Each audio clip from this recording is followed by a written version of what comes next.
nakikita mo na ng mga mata mo, Mm, tapos ayan. may community houses pang hindi natin kita. Hindi lang masyado Oh, pa. No? di ba? Ang laki-laki yan, di Yan ba? ang Sun Valley. Tsaka Kabundukan na yan. yung partner na ganun, magkasuglong yung Magkatabi. Island Heights tsaka Sun Valley. Sa Island Heights, halos wala pang bahay eh. Yan. Dito marami na. Ganda po nung view, no? Ang ganda, no? Opo. Lalo kung clear weather to. Ayun, hanggang doon ang Sun Valley. Doon sa area na yun. Grabe. Kung pupunta nga tayo doon, pagka day, hindi ngayon, later on, overlooking mo naman ito. Dahil halos pareho sila na kung altitude eh. Mataas din. 1,000.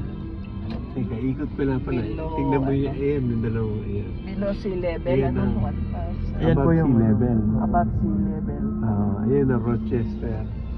Lot number 9. Itong isa, lot number 10. Pareho sila Rochester. Magkaiba lang sila sa itong lot area. Mas malaki yung area ng kabila. 525. Ilang bedrooms po yung ganyan? 4 bedroom yan. Oh. 4 bedroom pareho yan. 410 lang ng lot area nito. Yung Hello kabila. na, Ani. 500. 525. Mas malaki kabila. Mas malaki po, no? Mhm. Pero same price po.